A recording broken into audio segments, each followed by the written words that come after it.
हरे कृष्णा। हर साल मनाते हैं father's day, international father's day हम मनाते हैं। तो अच्छी बात है, हमारे पिता हमें इस जगत में लाते हैं तो उनके लिए एक कृतज्ञता तो हमारा ये धर्म है। पिता क्या करते हैं हमारे लिए, या पूछे कि क्या नहीं करते। पिता ही तो बीज देते हैं जिससे हमारा जन्म होता है ना? हमें कपड़ा, खाना, घर, हमारा पढ़ाई, सारी चीजें कौन देखते हैं? हमारे पिता। हमें संस्कार देना, जीवन के मूल उद्देश्य सिखाना, ये कौन सिखाता है? ये पिता ही सिखाते हैं। छोटा बच्चे को हाथ पकड़ के, अपनी उंगली पकड़ के चलाना सिखाते हैं, और फिर जब उंगली छोड़ भी देते हैं तो हमेशा ध्यान रखते हैं कि मेरे बच्चे को कुछ हो न जाए।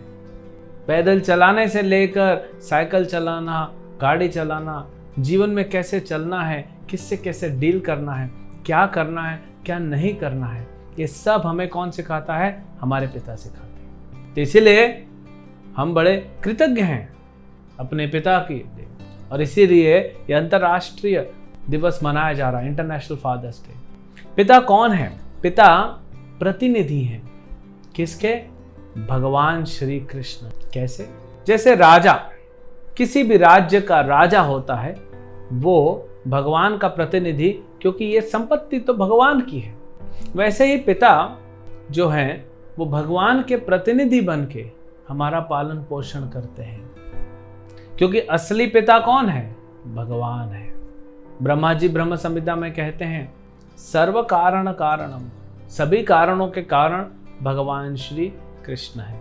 कृष्ण स्वयं गीता में कहते हैं, अहम बीजा प्रजापिता, कि मैं ही संसार में बीज देने वाला पिता हूं। जो भी तुम देख रहे हो अर्जुन संसार में, वो सब मुझसे निकला है। अहम सर्वस्य प्रभवो। तो असली पिता तो भगवान श्री कृष्ण है। पिता अहम अस्य जगतो, कृष्ण कहते हैं कि मैं ही इस जगत का पिता हूं। तो आत्मा जो है वो तो भगवान का अंश है। तो सभी आत्माएं भगवान का अंश हैं, इसलिए हम सबके जो पिता हैं वो तो भगवान कृष्ण है। लेकिन इस जगत में वो निमित्त बनते हैं हमारे पिता, इसीलिए वो भगवान के प्रतिनिधि हैं।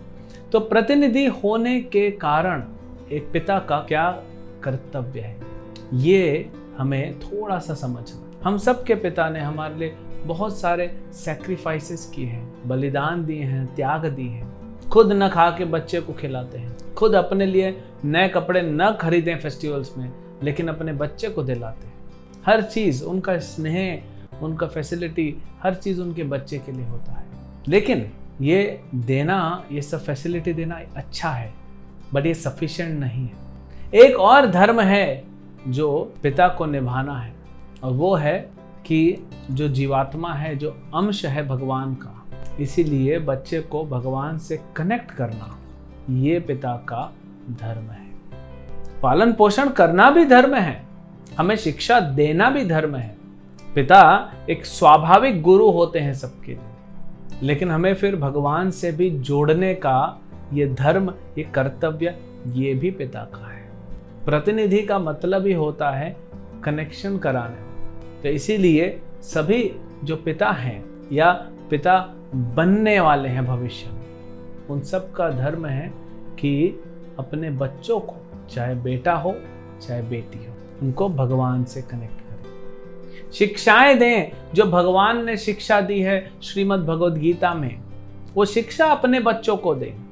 स्कूल कॉलेज का एजुकेशन तो आप दे ही रहे हैं, लेकिन वो सफिशिएंट नहीं है जीवन जीने के लिए।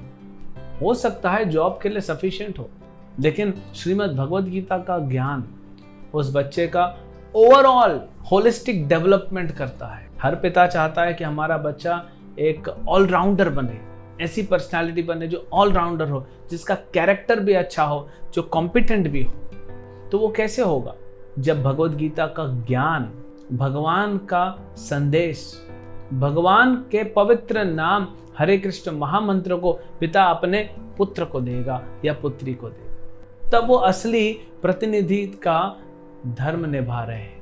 क्योंकि जो हम बोल रहे हैं ना, ऑलराउंडर बनना है, ऑलराउंड डेवलपमेंट करना है, क्योंकि सिर्फ शरीर का पोषण करना सफिशिएंट नहीं। ठीक है, आजकल हम बात कर रहे हैं इंटेलिजेंस का पोषण करना भी, मन का पोषण करना, लेकिन देखिए कि मन कितना परेशान रहता है। जब भगवत गीता का संदेश दिया जाएगा बच्चों को, तो उनकी आत्मा, उनकी बुद्धि, उनका मन, उनका शरीर सभी सही दिशा में कार्य करेगा और आपके बच्चे जीवन के असली उद्देश्य को प्राप्त करेंगे। तब आपने पिता होने का अपना पूरा दायित्व निभाया 100%, और फिर उसका क्रेडिट पूरा जाता है आपको। तो इसीलिए सभी जो पिता हैं उनसे ये विनम्र निवेदन है कि अपने बच्चों को भक्ति से जोड़ें, कृष्ण से जोड़ें। आप भी भक्ति करें, बच्चे भी भक्ति करें, पूरा परिवार एक साथ भक्ति करें और सब आनंद के मार्ग पे आगे बढ़ते जाएं। हरे कृष्ण।